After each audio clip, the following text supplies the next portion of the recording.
One number is 1/5 of another number. The sum of these two numbers is 12. Find the two numbers. Use the comma to separate your answers. Okay, so we have our two numbers. This is our first number, which we don't know, but it says that the other one is 1/5 of the other one. Okay. The next thing it says is that the sum of these two numbers equals 12.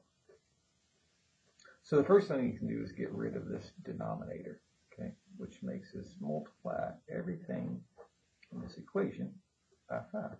Okay. So 5 times x is 5x, and then 5 times this just cancels away 5 in the denominator, and then 5 times 12 is 60.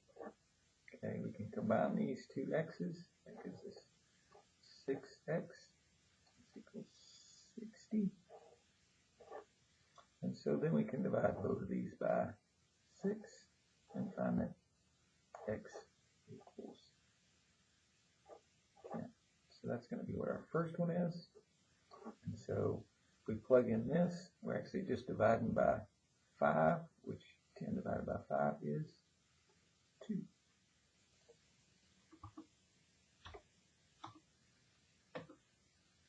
The denominator of a fraction is 2 more than the numerator.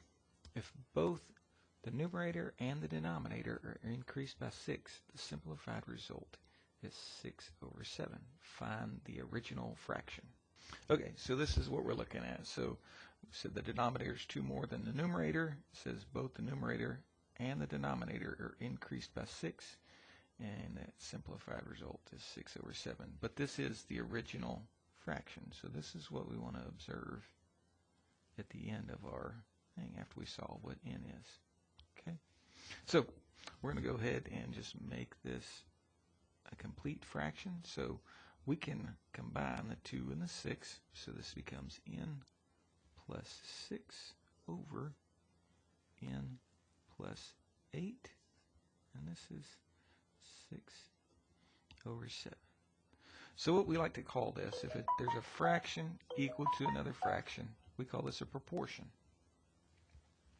And so what a proportion allows us to do is basically cross multiply and set them equal to each other. So we can do 6 times this. So we're going to do 6 times n, which is 6n. 6 times 8 is 48. 7 times n is 7n. And then 7 times 6 is 42.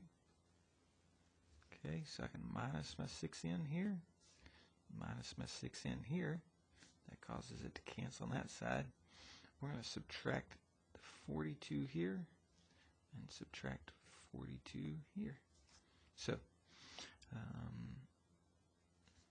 this cancels away. All we're left with is n on this side, or 1n, and then 48 minus 42 is 6. So that's what our n equals. So we got a 6 on top right here, and then we got 6 plus 2, which is 8. And we are told, do not simplify this answer.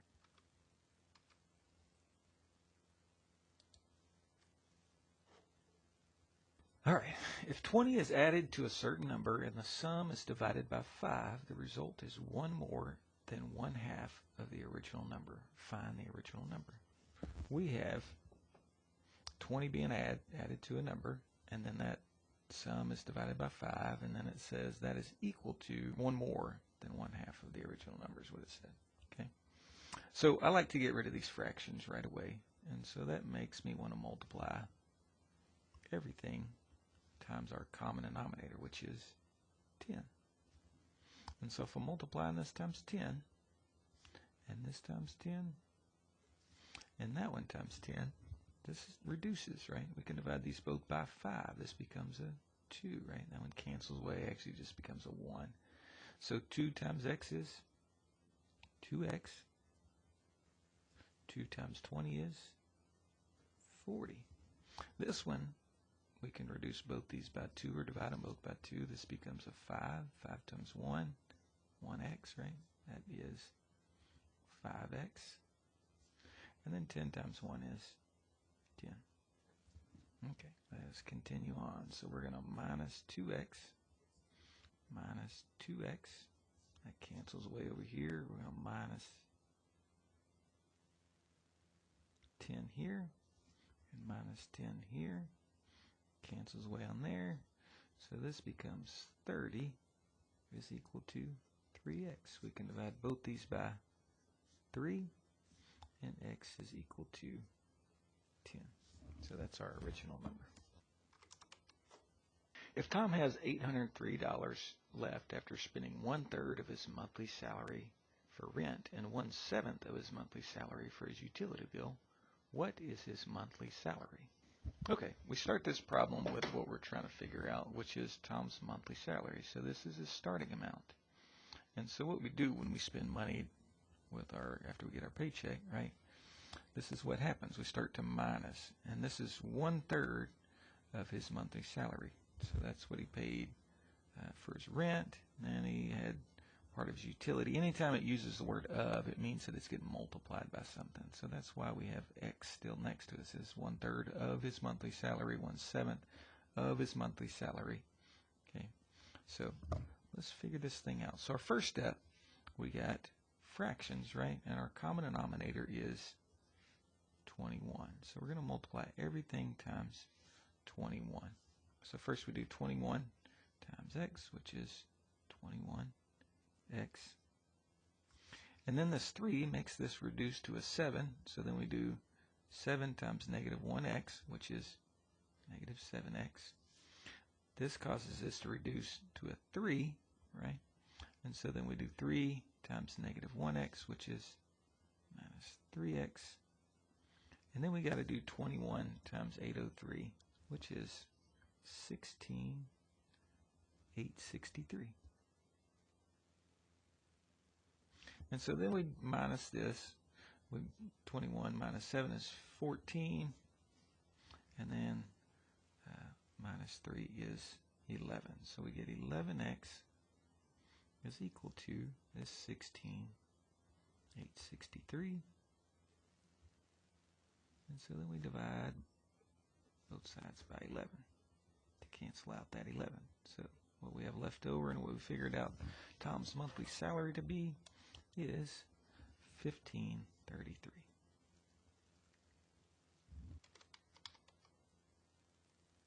An inlet pipe on a swimming pool can be used to fill the pool in 42 hours. The drain pipe can be used to empty the pool in 49 hours. If the pool is 2/3 filled and the inlet pipe and the drain pipe are opened, how long from that time will it take to fill the pool? So here's what we got going on.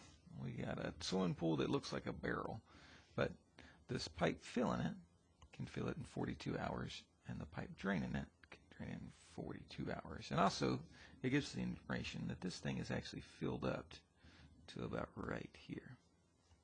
Okay, so it is 2/3 filled.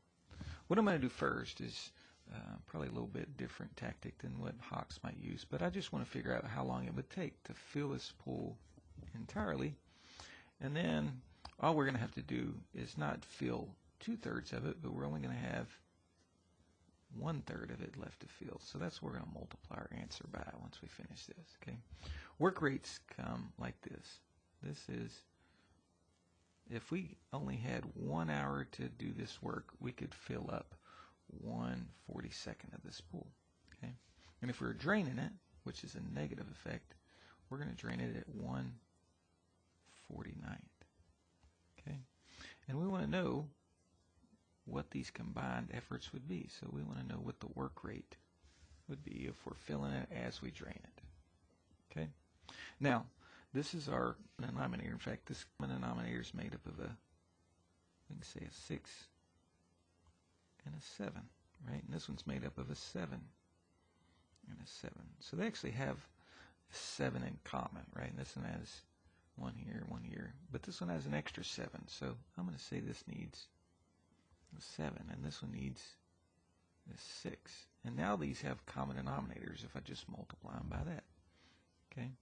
And now to bring this one into the fold, right, it needs all that stuff. So it needs the 7 the 7, and the 6, right? And then this one needs the x, and this one needs an x. So this stuff we added to the bottom of this one, right? This was already 42 here, but we added a 7x, so that's what we're going to multiply this by, 7x. And we multiply this one times 6x. And then we multiplied this one times 7 times 7 times 6, which turns out to be 294. So basically we're doing 7x minus 6x equals 294. Okay? So this just gives us an x, right? And this equals 294. So that's how long it would take to fill this thing as we were draining it. Okay? But we only have to do 1/3 of it. So basically we can take this 294 and multiply it times 1/3, which is basically just dividing it by 3. And that gives us 98. So it should take us 98 hours to fill up 1/3 of this pool. Kara and Craig, working together, can mow the lawn in 8 hours. Working alone, Craig takes twice as long as Kara. How long does it take Kara to mow the lawn alone? Here's our way we're setting this thing up. So it says that Craig takes twice as long as it does Kara, which means C represents Kara. That's actually what we're solving for. We want to figure out what C equals. It says together they can mow this lawn in 8 hours. Okay, so we're going to begin to figure this thing out. Now, in order to get these things to have a common denominator, we're going to have to multiply them by a few things, right? So to get these two to be just like each other, I would have to multiply this times 8 and this one times C. So we have 8C here and 8C here. Now, it would only take multiplying this one by 4 to get that one to be 8C. Okay? So whatever we do to the bottom, we do to the top. And so we multiply this one times 8. We multiply this one times 4. And we're going to multiply this one times C. And so then we're just doing 8 plus 4 equals C after we multiply these things out. So then 8 plus 4 is 12. So it would take Kara 12 hours to mow the lawn by herself. It takes Bethany 8 hours to proof a chapter of Hawk's Learning Systems Statistics book. And it takes Nina 7 hours. How long would it take them working together? Round your answer to 2 decimal places. So this is Bethany's, this is Nina's work rate. And then once we equal them, this is kind of the work we're trying to figure out. What we're going to do here is find the common denominator. So what this one needs, this is made up of a whole bunch of 2's. You can break it apart, but you're going to find that we're going to have to multiply this thing times 7x, because that's what the other 2 have. Now, the other ones have an 8 and an x. That's what we're going to multiply this one times. That way they all have the same 3 things. And this one has to get multiplied by the 7 and the 8. We're just going to go ahead and multiply it and call it 56. Okay?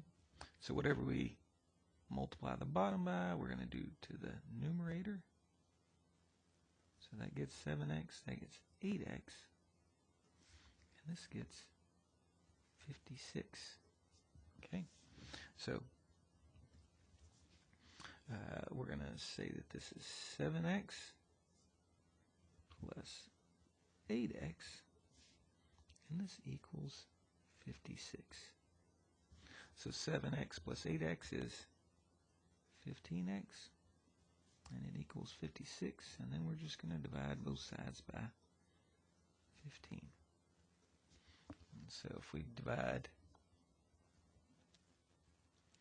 56 by 15, we get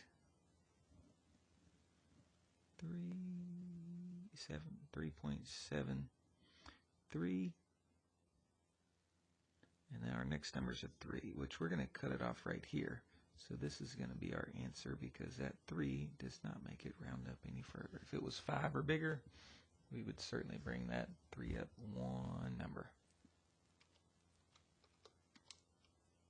If Denise were to paint her living room alone, it would take her 7 hours. Her sister Patricia could do the job in 8 hours. How long would it take them working together? If needed, submit your answer as a fraction reduced to lowest terms. So this one is identical to what we just did. It's just kind of flipped them up, but it's basically going to lead us to the same thing. We get to this point where we get, it would actually be 8x here plus 7x here, and this equals 56, which still gets us to this part where we're at 15x equals 56. Okay, we divide both sides by 15, but now it doesn't want it as a decimal. It wants it as a fraction reduced to lowest terms. Well, 3 only divides, 3 and 5 divide up 15, and nothing we can do will make us be able to divide 56 by 3 or 5. So this is going to be our fraction reduced to lowest terms. Pedro can drive 3 times as fast as Rico can ride his bicycle. If it takes Rico 2 hours longer than Pedro to travel 45 miles, how fast can Rico ride his bicycle? Okay, so we have a rate times time equals distance problem. So it's based on this principle, right? But in this one, it's actually saying that this time minus this time equals the difference in their time, right? So basically we're doing a distance divided by a rate, which this is Rico's minus Pedro's distance over rate, and this equals the difference in their times. And this actually does distance over rate equals time. So this equals a time, this equals a time. So that's why we can say that it equals the difference in their times. So we got to find a common denominator in these. We can pretend like this is over 1, or put it over 1. And so then we got to make these denominators all the same. So we're going to multiply this one times a 3. We actually don't have to multiply this one times anything at all because it has a 3 and an r. And this one needs every bit of the 3 and the r, which is what we have to multiply that one times, and that one needs to be multiplied times 3. When we're done with this, we won't need our denominators anymore. 3 times 45 is 135 minus this 45, and this equals 2 times 3r is 6r. So 135 minus 45 is 90, and this equals 6r. We divide both sides by 6, and so this r equals 15. And so this is how fast Rico can ride his bicycle. A boat can travel 34 miles per hour in still water. If it travels 164 miles with the current in the same length of time, it travels 108 miles against the current. What is the speed of the current? Okay, so we have our boat, and this thing is capable of doing 34 miles per hour in still water. But we have a current going on, and so the current's going this way. And so when this thing goes, it goes 164, but against the current, it's working, and it doesn't go as far. It goes 108. But it does this all in the same length of time.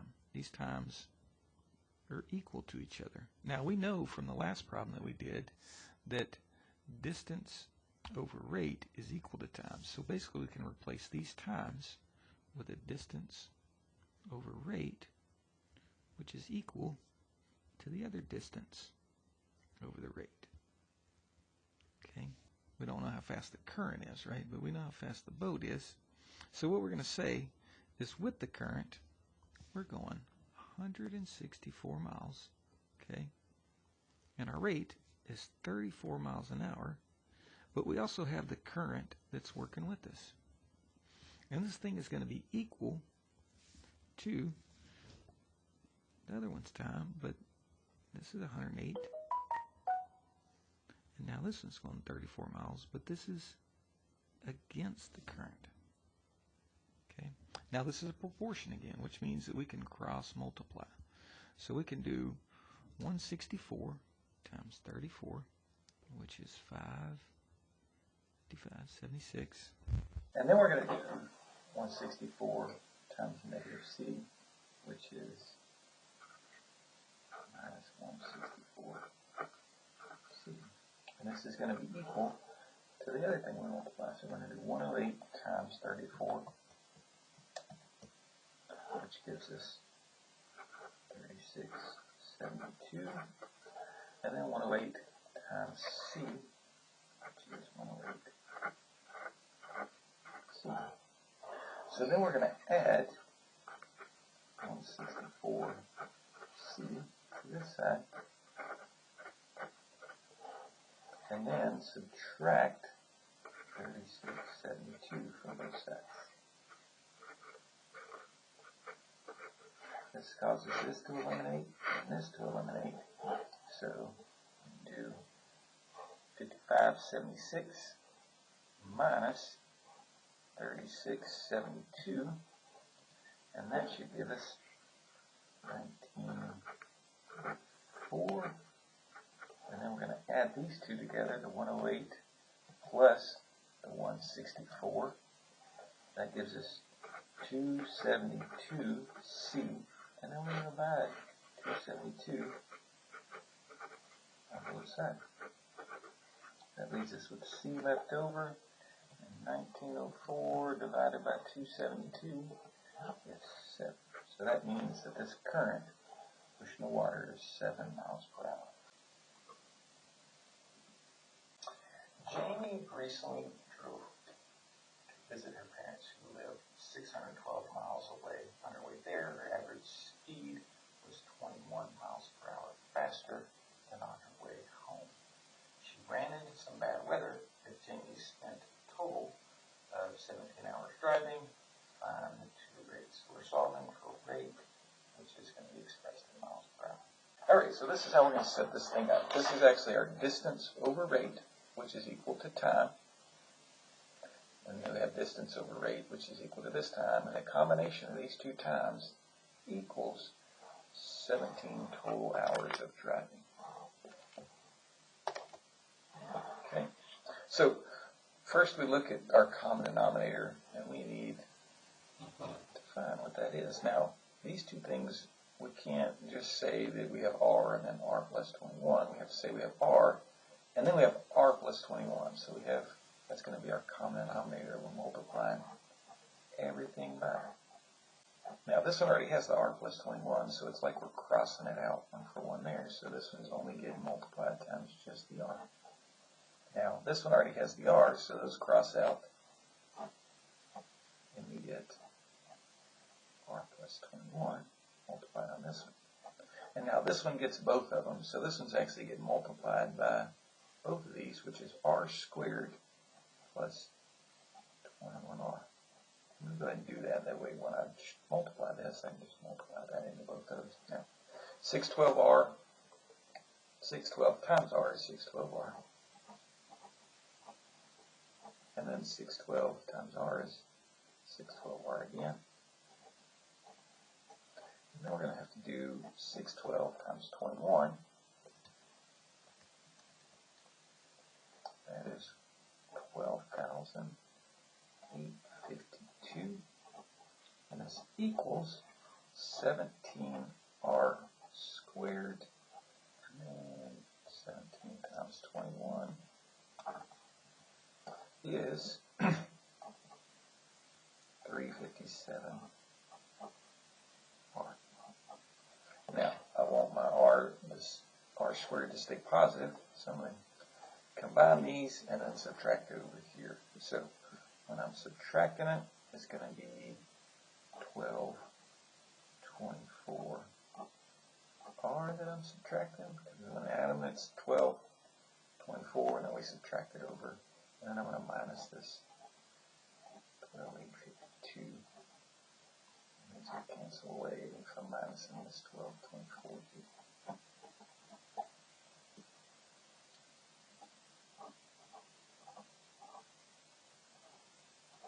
Okay, so that cancels away as well. Alright, so we get 0 equals 17 r squared. And then we're doing 357 minus 4, and it's negative 8. 67. And then we got our minus 52.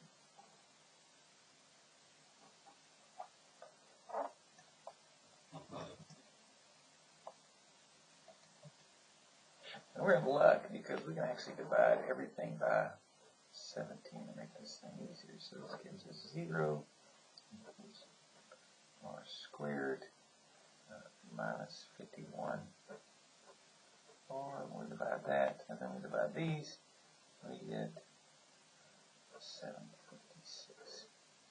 And so now, we're going to see what multiplies to give us that negative 756. Adds to give us that negative 59. So it's putting in the negative 756 here. We're going to divide it by our x here. And see what our table gives us. And we're looking for a difference of things that have 51 between them.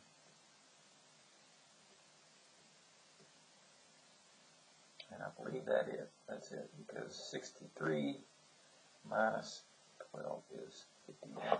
So this is going to be minus 63 plus 12. Now when we solve this thing out, our r is actually going to be equal to 63, and this r is going to be equal to negative 12. Now, we're saying that this is a miles per hour, and I've never driven my car negative 12 miles per hour, so this is not even a possible solution. So what we have to say is this is our solution. Okay, so that means that this r right here that we were going to, that one's going to be 63 miles per hour. And now this one was 21 faster, so we're going to add 63 to this 21. So that's going to be 84. So 84 and 63.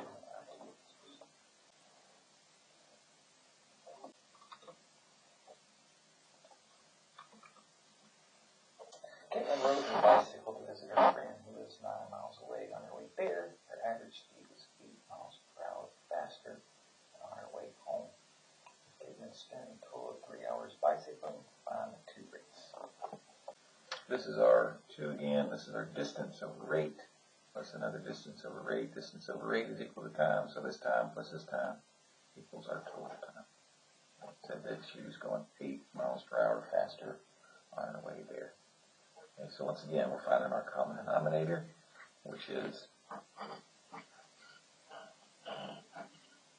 r and r plus 8. And so this one already has the r plus 8. We can cancel there, and all we have left is this one's multiplying as r. R is canceled here, so this one's just getting r plus 8. And this one's getting both of them, so it's getting r squared plus 8. And so 9 times r is 9r. 9 times r is 9r again. 9 times 8 is 72. And then 3 times r is 3r squared. And then 3 times 8 is 24. This adds to be 18r. 72 is equal to 3r squared plus 24r. We're going to minus our 18r, minus our 18r, minus our 72, minus our 72, and so we get 0 equals 3r squared. This is 6r minus 72. We can divide everything by 3. This is 0 equals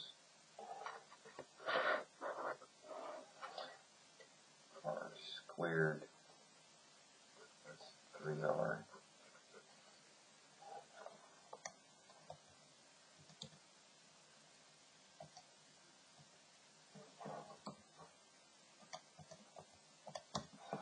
So 72 divided by 3 is, this is 2.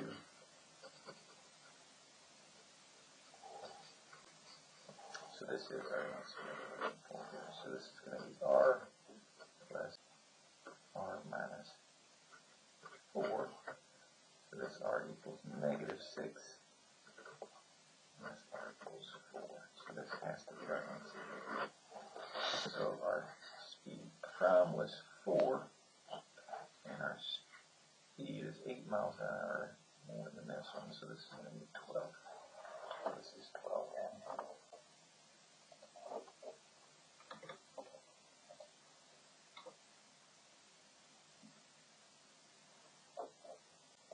and it takes Maria traveling 36 miles per hour 30 minutes longer to go a certain distance than it takes Stephen traveling at 60 miles per hour.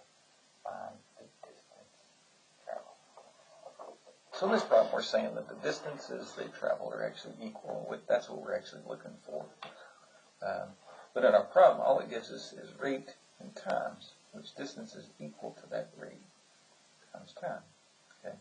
And so we can substitute them out on both sides and then solve this thing out. Now, it said that this one was traveling 30 minutes longer, so I said plus, and this is, remember it's miles per hour, so it's out of terms of an hour, so we have to make this in terms of an hour. So it's 30 minutes out of a possible 60 minutes that it could be going in an hour. Right?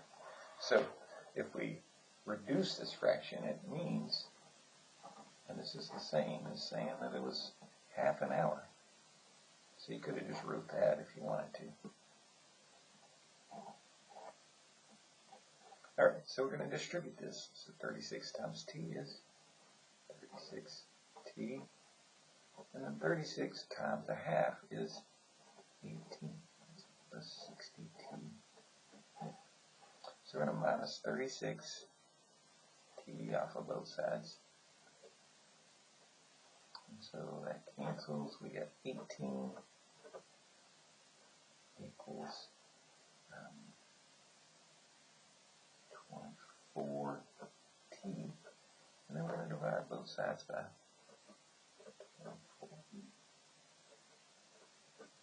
So our time is next equal. We can reduce this fraction. This is going to be, divide both those by 6. So 18 divided by 6 is 3, and 24 divided by 6 is 4. So it's 3/4 an hour that this one was going, and this was a half an hour longer than that. Okay. So we're going to actually plug these things in to see where our time is. So let's put this in here. So we're going to do 36. And we got 3/4. And I'm going to use this half here. Plus 60 times 3/4. Okay. And see what this is, we're multiplying this rate times the time, which is going to give us our distance, and that's what we're looking for. Now this one's easy to do on this right side because we're doing 60, and we can multiply it times 3 and then divide it by 4, but I'm going to divide it first. 60 divided by 4 is 15, and then 15 times 3 is 45, so we're saying that this is going to be 45 miles. Now, if we do the same thing with this one, I can add these fractions together, or I can just distribute this in here. And I'm going to distribute it because I can do 36 divided by 4, which is 9, and 9 times 3 is 27. And I've already done half of 36, which is 18. And if I add 27 and 18 together, that also gives me 45. So these are our total distances on both sides. That's our answer. So we're just looking for an answer of 45. Benny drives his car 225 miles and has an average of a certain speed.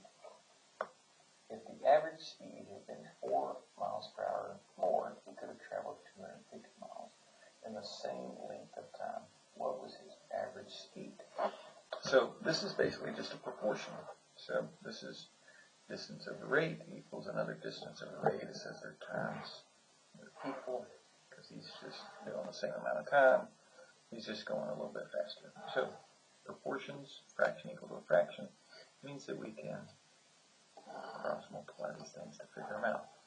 So if we do 250 times r, we get 250 r, and then 225 times r, 225 r, and then 225 times 4, that's 900. And so then we're just going to minus our 225r on both sides, which leaves us with 25r equals 900. And if we divide by 25 on both sides,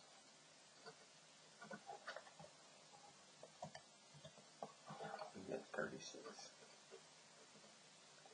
So his original speed was 36.